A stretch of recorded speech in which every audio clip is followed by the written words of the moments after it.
Wanita itu berumur 20 tahun. Ia cantik rupanya, solehah agamanya, lagi banyak hartanya. Suatu ketika, seseorang datang menemuinya dan berkata bahwa ia adalah utusan dari seseorang laki-laki yang ingin melamarnya. Wanita itu pun bertanya, "Seperti apa laki-laki itu?" "Dia adalah seorang lelaki yang kaya raya. Akan tetapi, kurang dari ilmu agamanya. Ia butuh waktu untuk belajar menjadi lebih baik lagi," jawab orang itu.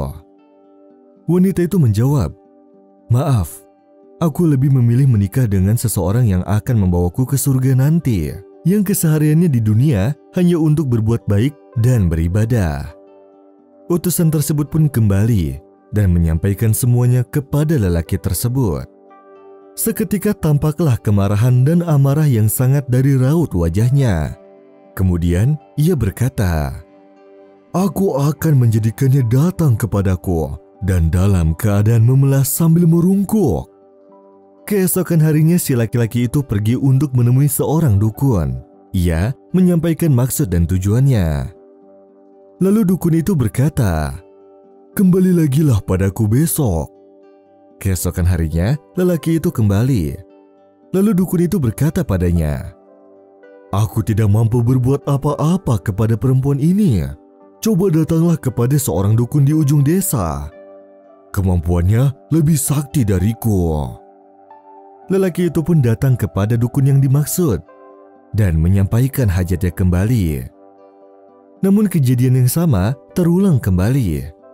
Si dukun itu berkata, "Aku tak kuasa menghadapi wanita ini.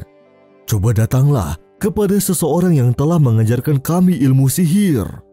Aku akan tunjukkan jalannya." Saat lelaki itu sampai, ia pun kembali menyampaikan hajatnya dan berkata kepada si dukun bahwa ia akan memberinya apapun jika ia bisa membuat wanita itu datang kepadanya. Si dukun yang paling sakti itu pun menjawab, "Baiklah, coba datanglah kembali lagi besok." Keesokan harinya, saat lelaki itu datang kembali, tiba-tiba si dukun langsung berkata padanya, "Permintaanmu sangat mustahil untuk kulakukan. Aku sudah memanggil pembesar-pembesar setan. Mereka semua tidak mampu untuk membuat wanita itu datang padamu. Karena wanita itu selalu membaca surat Al-Baqarah sebelum tidurnya." Lelaki itu pun sangat tertampar atas apa yang dia dengar. Dia pun sadar dan merasa berdosa sehingga ia bertobat dan memperbaiki ibadahnya. Bukan melakukan maksiat besar dengan mendatangi dukun. Lalu ia pun kembali pulang. Dan dia pun mulai berdoa kepada Allah serta meminta akan ampunannya.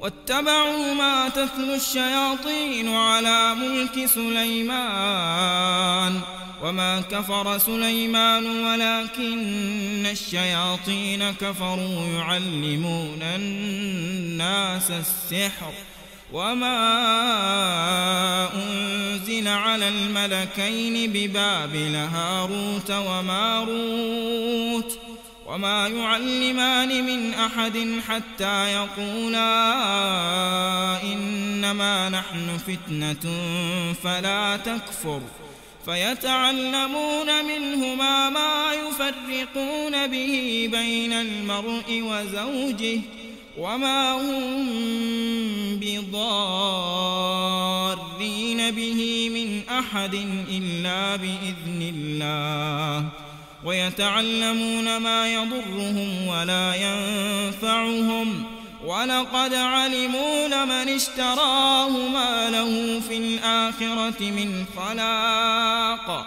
ولبئس ما شروا به